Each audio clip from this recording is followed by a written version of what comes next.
नमस्कार मंडळी, कसे आहात तुम्ही? तर आज तुम्ही टायटल बघून समजलाच असेल की आपण नागपूर गणेश टेकडी या मंदिराचं आणि सोबतच विघ्नहर्ता स्वरूपात गणेशजीचं दर्शन आणि त्यांचं काय महत्त्व आहे आपल्या महाराष्ट्रात ते मी तुम्हाला सांगणार आहे. आज गणेश टेकडी नागपूर या मंदिरात असंख्य गर्दी असतात. म्हणजे रोजच्या रोज इतके लोक इतके भक्त इथे येत असतात अगदी आपल्या बाप्पाच्या दर्शनासाठी. तर रेल्वे स्टेशनच्या अगदी बॅक साईडला म्हणजे अगदी समोरचे जो रोड आहे तो सरळच जातो, खूपच जवळ आहे तिथून. तर रेल्वे स्टेशनवर आलेला प्रत्येक व्यक्ती बाप्पाचं दर्शन घेतल्याशिवाय जात नाहीच. आणि सोबतच कितीही मोठा व्यक्ती आपल्या नागपूर शहरात आला तरी तो येता जाताना नेहमीच गणपती बाप्पाचं दर्शन घेतल्याशिवाय कोणीही नागपुरातनं परतत नाही. आणि सोबतच बाहेरच जे आपल्याला लागतात पूजेसाठी, जसं की दुर्वा लागतो, हार लागतो फुलांचा, छान आरती लागते, त्यात नारळ वगैरे जे की प्रसादाचं जे काही लागते ते सगळं तिथे अवेलेबल आहे. बाहेरच खूप जास्त गर्दी असतात. तर मी जेव्हा नेहमीच म्हणजे जात तर मी अगदी सकाळनं जाते, म्हणजे तेव्हा काहीच गर्दी पण नाही राहत आणि मला छान आरामात मी छान दर्शन पण घेते. ही गर्दी दिवसभर चालू असतात.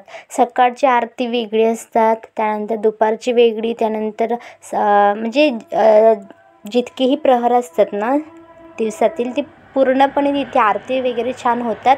आणि अगदी रात्रीची पण एक आरती इथे होतात असं ते सांगतात.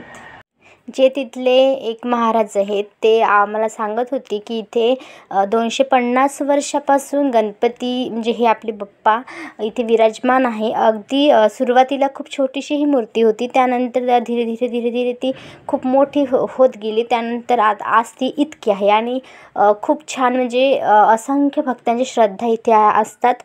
खूप जण इथे अन्नदानसुद्धा करत असतात.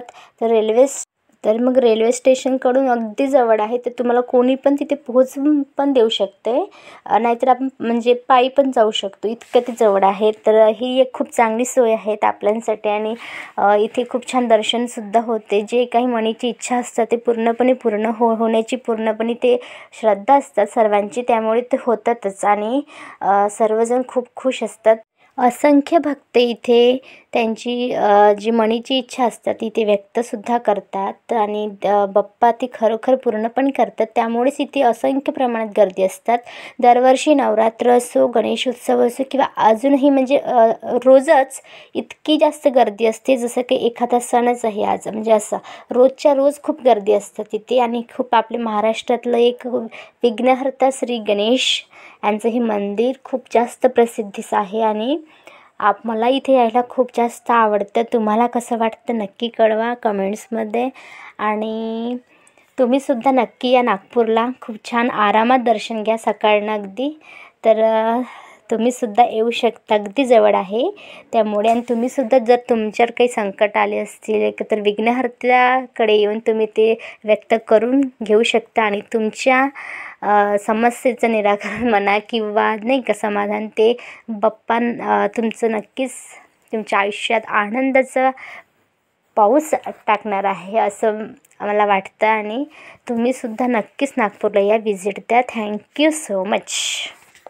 आणि आजचा व्हिडिओ कसा वाटला नक्की कळवा कमेंट्समध्ये. नेक्स्ट व्हिडिओमध्ये मी तुम्हाला आणखी कुठल्या महाराष्ट्रातल्या नवीन धार्मिक स्थळाचं तुम्हाला सांगणार आहे वर्णन करून आणि पूर्ण त्याचं काय महत्त्व आहे. तर मला असं वाटतं मी नेक्स्ट व्हिडिओमध्ये सती अनुसया माता पारडसिंगा इथलं मी तुम्हाला लोकेशन वगैरे सगळं सांगणार आहे, कुठे काय आणि कसं जायचं आहे आणि काय महत्त्व आहे, कसं काय प्रसिद्धीस आलेलं आहे ते सगळं मी तुम्हाला सांगणार आहे.